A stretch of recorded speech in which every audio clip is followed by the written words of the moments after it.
कहानी mat Quimby से शुरू होती है, जो एक बुरे सपने से जागता है, लेकिन उसकी असल जिंदगी भी कुछ बेहतर नहीं है। वो महिला जिससे वह प्यार करता है, क्लेयर, गंभीर रूप से बीमार है। उसे कैंसर है और उसका समय हाथ से निकलता जा रहा है। मैट लगातार उसकी देखभाल करता है और उसका चचेरा भाई हेरोल्ड अक्सर उनका हालचाल जानने और उन्हें सहारा देने आता रहता है। हर कोई सच्चाई जानता है, क्लेयर शायद न बचे और मैट को अंततः इसका सामना करना पड़ेगा। पेन नाम की एक नर्स कभी कभी क्लेयर की जांच के लिए आती है।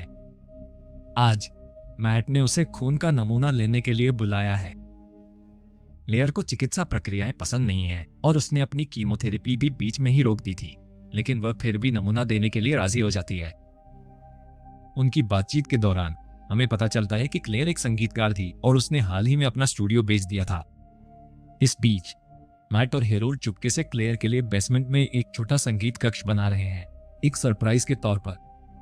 क्लेयर हाल ही में हर्बल जूस भी पी रही है, इस उम्मीद में कि वे उसे बेहतर महसूस करने में मदद करेंगे। जब ग्वेन अपना काम खत्म करके जाने की तैयारी करती है, तो मैट उसका ध्यान भटकाता है। यह उस योजना का हिस्सा है जो उसने और हेरोल्ड ने बनाई थी। वे चुपचाप क्लेयर के खून का नमूना उठा लेना चाहते हैं, ताकि न तो क्लेयर और न ही ग्वेन को पता चले। जब मैट ग्वेन को बातों में उलझाए रखता है, हेरोल्ड बिना किसी शक के शीशी चुरा लेता है। उसके जाने के बाद हेरोल्ड मैट से पूछता है कि उसे नमूने की जरूरत क्यों थी। मैट कुछ भी समझाने से इनकार कर देता है, बस ये कहता है कि वो दूसरी राय चाहता है। हेरोल्ड ने जवाब के लिए जोर नहीं दिया और मैट अपनी योजना पर आगे बढ़ता रहा। उस शाम वह एक बार में गया जहां उसकी दोस्त लिली काम करती थी। उसने संक्षेप में अपनी मां की देखभाल के बारे में बताया, जो याददाश्त की समस्याओं से जूझ रही थी और यह कितना थका देने वाला हो गया था। इसके तुरंत बाद अल इवांस आया, वह आदमी जिसे मैट ने गुप्त रूप से मिलने की व्यवस्था की थी। अल ने उसे बताया कि एक बार उसकी अपनी बेटी भी अपनी जान गंवाने के करीब थी, जब तक कि उसने एक असामान्य तरीका नहीं खोज लिया जिसने उसे बचा लिया। उसकी कहानी अविश्वसनीय, लगभग रहस्यमय लग रही थी। अल ने दावा किया कि एक पुराना बैग था जो एक ऐसे अनुष्ठान से जुड़ा था जो किसी को ठीक कर सकता था। अगर मैट क्लेयर की मदद करना चाहता है तो उसे बैग घर पर रखना होगा और अनुष्ठान का ज्यों का त्यों पालन करना होगा। उसे यह देने से पहले अल ने पूछा कि क्या मैट सचमुच इसे आगे बढ़ाना चाहता है। मैं हताश और कुछ भी करने को तैयार सहमत हो गया। बैग मैट की उम्मीद से ज्यादा भारी था, इसलिए अल ने उसे बेसमेंट के एक छोटे से खाली कमरे में ले जाने में मदद की। जाने से पहले अल ने नियम समझाए। अंधेरा होने के बाद मैट को एक मोमबत्ती जलानी होगी, उसे फर्श पर रखना होगा, क्लेयर का खून बैग में डालना होगा और बहुत सावधानी से एक ही इच्छा मांगनी होगी। अनुष्ठान के बाद अल ने मैट को 3 नियम बताए। बैग से बात मत करो, उसे देखो मत, और जब तक सब कुछ पूरा न हो जाए तब तक उसे छुओ मत। मैट ने सवाल किया कि वह कभी किसी बैग से बात क्यों करेगा, लेकिन अल ने जोर देकर कहा कि नियम महत्वपूर्ण है और फिर चला गया। क्लेयर को इस सब के बारे में कुछ भी नहीं पता था। उस दिन उसने अपने द्वारा रचित एक संगीत का टुकड़ा साझा किया जो मैट को बहुत पसंद आया। रात होने पर उसने ठीक वैसा ही अनुष्ठान किया जैसा निर्देश दिया गया था और क्लेयर के ठीक होने की कामना की। जब वह कमरे से बाहर निकला तो उसका लाइटर गिर गया। उसने बिना देखे उसे जल्दी से उठा लिया, अभी भी नियमों का पालन कर रहा था। अगले दिन अजीब चीजें शुरू हो गईं। मैट ने बेसमेंट में क्लेयर की आवाज सुनी जब वो ऊपर सो रही थी। बाद में उसने एक ऑडियो डिवाइस के माध्यम से उसे फिर से सुना। उस रात उसने उसे कठोर लहजे में बोलते हुए सुना, जैसी बातें कि बीमारी तो मैट को होनी चाहिए थी। लेकिन जब उसने जांच की तो क्लेयर ने कहा कि उसने बिल्कुल भी बात नहीं की थी। और भी आवाजें आने लगी, कभी क्लेयर जैसी लगती थी, नकारात्मक, आहत करने वाली और उसे तोड़ देने के इरादे से। मैट पर दबाव बढ़ता गया। उसने अनदेखा करने की कोशिश की, पर हालात बिगड़ते रहे। उसे क्लेयर की आवाज में कॉल भी आए, जिनमें वह अपनी बीमारी से जुड़े दर्द और डर का वर्णन करती थी, और वे हमेशा घने, बोझिल बातों से भरी होती थी। मैट को धीरे धीरे ऐसा महसूस होने लगा जैसे वह सच में एक स्वार्थी, भयानक इंसान है, ठीक वैसा ही जैसा आवाजें कहती थी। एक दिन हेरोल्ड आया और उसे शांत करने की कोशिश की। उसने बताया कि उसकी पूर्व पत्नी ने अपना बेटा खो दिया था और अपने दुख में उसे अपने बेटे की आवाज सुनाई देने लगी और ऐसी चीजें दिखने लगी जो वहां नहीं थी। हेरोल्ड बस चाहता था कि मैट ये समझे कि अगर क्लेयर का निधन हो गया तो उसे भी मजबूत रहना होगा और खुद को संभालना होगा। बात करते समय हेरोल्ड घर के अंदर गोल्फ खेल रहा था और गेंद उस कमरे में चली गई जहां बैग रखा था। मैट ने तुरंत उसे वही छोड़ने और अंदर न जाने के लिए कहा, हेरल्ड को यह अजीब लगा। मैट के बाहर निकलने के बाद हेरल्ड फिर भी अंदर चला गया और उसने वह बैग देख लिया, जिससे अनुष्ठान का एक नियम टूट गया। इसके तुरंत बाद मैट को परेशान करने वाले सपने आने लगे। अगले दिन बाहर बैठे हुए उसने एक अजीब लड़की को अपनी ओर घूरते हुए देखा, जिसके दाहिने हाथ की हथेली पर एक काला निशान था। बाद में उसने देखा कि क्लेयर खुद से छोटे छोटे काम करने की कोशिश कर रही है, जिससे उसे उम्मीद जगी कि उसकी हालत में सुधार हो रहा है। जब हेरल्ड वापस आया और बेसमेंट में रखे बैग के बारे में पूछा तो मैट गुस्सा हो गया। उसने हेरल्ड को याद दिलाया कि उसने उसे अंदर न जाने की चेतावनी दी थी और कहा कि वह क्लेयर को बचाने की कोशिश कभी नहीं छोड़ेगा, चाहे कुछ भी हो जाए।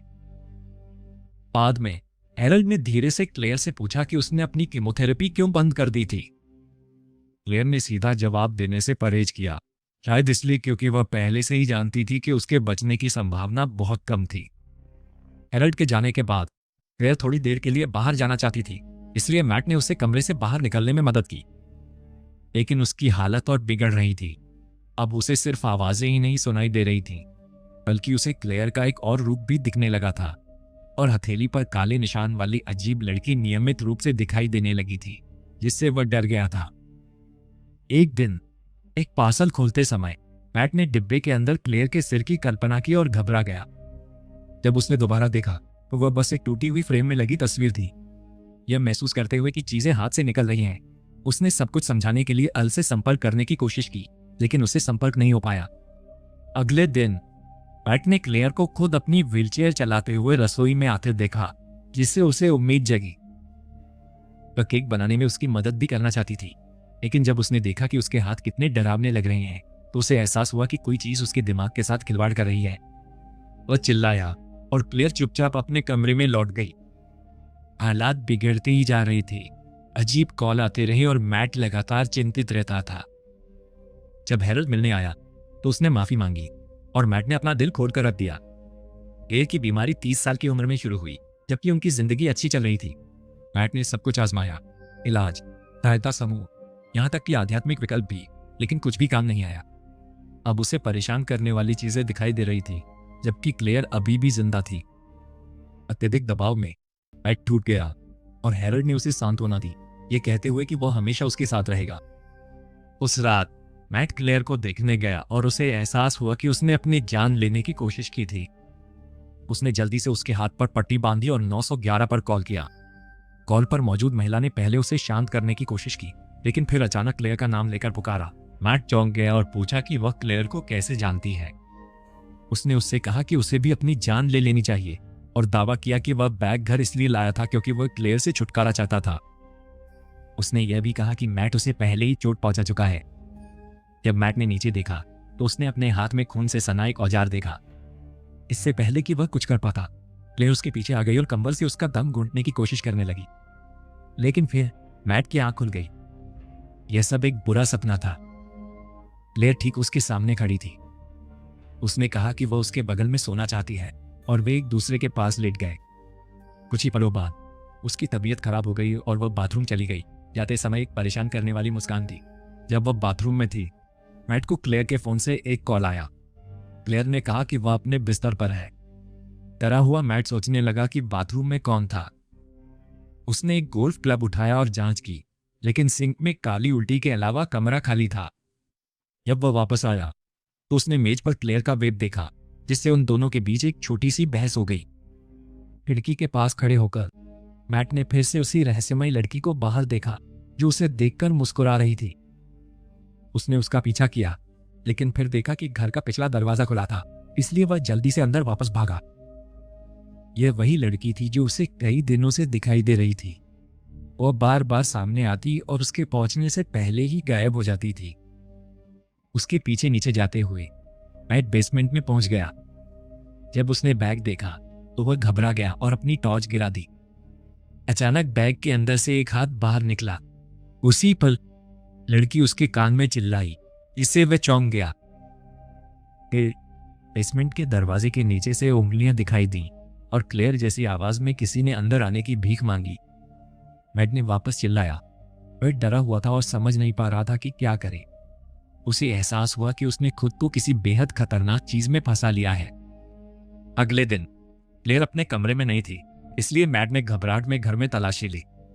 आखिरकार उसने उसे बेसमेंट स्टूडियो में पाया, जो पूरी तरह से सामान्य व्यवहार कर रही थी। मैट बहुत खुश हुआ। क्लेयर भी स्टूडियो से खुश थी और मैट ने कुछ देर के लिए विश्वास किया कि अनुष्ठान काम कर गया है। उसने यह संकेत देना शुरू कर दिया कि उसने उसे ठीक होने में मदद करने के लिए कुछ किया था। लेकिन क्लेयर ने कहा कि वह अभी भी बीमार है। उसने सिर्फ एक विग पहना हुआ था। उसने रोते हुए बताया कि उसने कीमो बंद कर दिया क्योंकि दर्द असहनीय था और वह नहीं चाहती थी कि उसके अंतिम दिन कष्टों से भरे हो।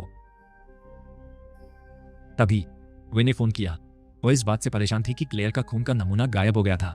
मैट ने उसे बताया कि वह एक और तरीका आजमा रहा है और उसे विश्वास है कि इससे मदद मिल रही है। जब वह फोन पर था, क्लेयर उस कमरे में चली गई जहां बैग रखा हुआ था। कुछ ही पलों बाद मैट ने उसकी चीख सुनी। जब वो नीचे भागा तो ग्वेन फर्श पर थी और उसे जोरदार दौरे पड़ रहे थे। मैट उसे जल्दी से उठाकर वापस ऊपर क्लेयर के कमरे में ले गया। ग्वेन की हालत देखने के बाद मैट ने तय किया कि उसे बैग अल को वापस करना होगा। क्योंकि अल का नंबर काम नहीं कर रहा था, इसलिए उसने ऑनलाइन खोजा लेकिन कुछ नहीं मिला।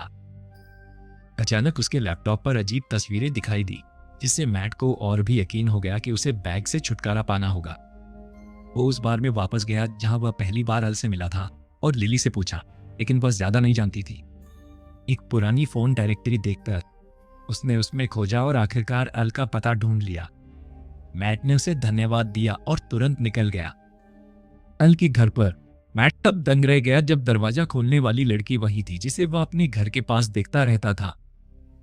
उसने नाम लेकर उसका अभिवादन किया और कहा कि वह उसका इंतजार कर रही थी। उसका नाम पेगी था और वह अल की बेटी थी। मैट ने उसे बताया कि उसने उसे अपने घर पर देखा था और वो मुस्कुराई, ये कहते हुए कि वह उसे सपनों में देखती थी और कि मैट और क्लेयर खास थे। उसने समझाया कि वह केवल हताश, संघर्ष कर रहे लोगों को ही दिखाई देती है और मैट बाद में सब कुछ समझ जाएगा। अलाया और पेगी को दूर भेज दिया। वह मैट को देखकर हैरान था। उसने कहा कि मैट को घर पर होना चाहिए क्योंकि आज रात अनुष्ठान की आखिरी रात थी। मैट ने अपने साथ हो रही अजीब घटनाओं के बारे में बताया। अल को एहसास हुआ कि मैट ने जरूर कोई नियम तोड़ा होगा और कहा कि ये दृश्य और डर सब प्रक्रिया का हिस्सा थे। उसने स्वीकार किया कि वह भी इसी दौर से गुजरा था और मैट को आश्वासन दिया कि अनुष्ठान समाप्त होने के बाद सब कुछ ठीक हो जाएगा। घर के अंदर मैट ने पेगी को उल्टी करते हुए सुना। अल ने समझाया कि यह अनुष्ठान क्लेयर को वापस ले आएगा, लेकिन अल के शब्दों से और उसकी बेटी को देखकर यह स्पष्ट था कि वह असली क्लेयर नहीं होगी। मैट सच्चाई समझ गया। यह अनुष्ठान केवल बीमार व्यक्ति के मरने के बाद ही काम करता है और जो वापस आता है वह उनका एक आत्मार्जित संस्करण होता है। अल ने उसे चेतावनी दी कि आवाजें और दृश्य बढ़ते रहेंगे। जब मैट ने पेगी को देखा तो वो उसे गाढ़ा काला तरल उल्टी करते देखकर हैरान रह गया। इससे पुष्टि हुई कि वह एक बार गंभीर रूप से बीमार थी और अल ने उसे वापस लाने के लिए उसी अनुष्ठान का इस्तेमाल किया था। हालांकि वह खुद भी नहीं जानता था कि वह वास्तव में क्या थी। डर कर मैट ने जाने की कोशिश की, लेकिन अल ने उससे कहा कि जब समय आएगा तो उसे क्लेयर के शरीर को बैग के अंदर रखना होगा। मैट घबराहट में घर भागा। घर पर हेरोल्ड इंतजार कर रहा था। जब उन्होंने क्लेयर को देखा तो वह पहले ही मर चुकी थी। दोनों लोग दिल से टूट गए थे और मैट पूरी तरह से बिखर गया, लेकिन उसने उसकी मौत को स्वीकार करने से इनकार कर दिया। मैट बेसमेंट में गया और हेरोल्ड से बैग को ऊपर क्लेयर के कमरे में लाने के लिए कहा। ये सोचकर कि मैट सदमे में है, हेरोल्ड बैग को ऊपर ले गया। लेकिन जब मैट ने कहा कि उन्हें क्लेयर के शरीर को बैग में रखना होगा तो हेरोल्ड ने इसे पागलपन कहते हुए इनकार कर दिया। इससे मैट गुस्से में और अस्थिर हो गया। बहस तेज हो गई और अंत में मैट ने खुद क्लेयर के शरीर को बैग में डाल दिया। हेरोल्ड डर गया था और कुछ भी समझ नहीं पा रहा था। मैट ने इस उम्मीद में इंतजार किया कि क्लेयर वापस आ जाएगी, लेकिन कुछ नहीं हुआ। घबराकर वह कमरे से बाहर भाग गया। हेरोल्ड पीछे रह गया और फिर बैग हिलने लगा। अंदर कुछ उसकी ओर रेंगने लगा। डरकर हेरोल्ड चिल्लाया। उसकी चीख सुनकर मैट वहां भागा और देखा कि हेरोल्ड की गर्दन पर हमला हुआ था। वह मौके पर ही मर गया। फिर मैट ने एक भयानक जीव को अपने पीछे आते देखा। वह राक्षसी लग रहा था। जैसे ही मैट ने भागने की कोशिश की, वो बेहोश हो गया। जब वह जागा तो वह जीव अभी भी वहीं था। मैट ने भागने की कोशिश की लेकिन वह क्लेयर की आवाज में बोला और उसकी जान बचाने के लिए उसे धन्यवाद दिया। मैट को एहसास हुआ कि यह क्लेयर नहीं है, लेकिन इससे पहले कि वह कुछ प्रतिक्रिया दे पाता, उस जीव ने उसे पकड़ लिया और उसे चूम लिया, जिससे उसके मुंह पर गाढ़ा काला कीचड़ लग गया। मैट को उल्टी होने लगी और उसे सांस लेने में तकलीफ होने लगी। वह मुश्किल बोल पाते हुए उसने मदद के लिए ग्वेन को फोन किया, लेकिन वह उसे समझ नहीं पाई। उसकी परेशानी सुनकर ग्वेन उसके घर की ओर भागी। कुछ समय बाद ग्वेन घर पहुंची। मैट ने दरवाजा खोला, लेकिन उसका व्यवहार पूरी तरह से बदल गया था। वह शांत, चुप था और उसने जो कुछ हुआ था उसके बारे में कुछ भी नहीं बताया। जब ग्वेन ने पूछा कि क्या वह ठीक है, तो मैट ने दावा किया कि उसने गलती से उसे फोन कर दिया होगा। जैसे ही वह जाने की तैयारी करने लगी, ग्वेन ने क्लेयर से मिलने के लिए कहा। मैट ने उसे कमरे में जाने दिया, इस बात से अनजान या ये न जानने का नाटक करते हुए कि वह भयानक जीव अभी भी घर के अंदर था। जिस क्षण ग्वेन क्लेयर को देखने गई, उस जीव ने उस पर हमला कर दिया और उसे खाकर उसकी जान ले ली। फिर दृश्य बदल जाता है। हम मैट को लिली के साथ बार में देखते हैं, जो फिर से अपनी बीमार मां के बारे में बात कर रही है। मैट उसे बताता है कि अगर वह कुछ भी करने को तैयार है तो सब कुछ ठीक हो सकता है। लिली जवाब देती है कि वह जो भी करना पड़े करेगी। इससे यह स्पष्ट हो जाता है कि मैट की योजना अगली बार बैग उसे देने की है। उसके बाद मैट घर लौटकर क्लेयर के पास जाता है, जो पूरी तरह से स्वस्थ दिखती है। लेकिन क्या वह सच में क्लेयर है? उसकी हथेली पर काला निशान दिखाता है कि वह असली क्लेयर नहीं है। वह उस जीव द्वारा बनाया गया पुनर्जन्मी रूप है। बैग और उसके अंदर मौजूद जीव को बलिदानों की जरूरत है। मैट पहले ही हेरोल्ड और ग्वेन की बलि दे चुका है। अब वह इस चक्र को जारी रखते हुए उस बैग को किसी और बेहद जरूरतमंद को देने की योजना बना रहा है। यह बैग एक बीमारी की तरह फैलता है, एक टूटे हुए व्यक्ति से दूसरे तक जाता है, जिससे और मौतें होती हैं। और इसी भयावह विचार के साथ फिल्म समाप्त हो जाती है।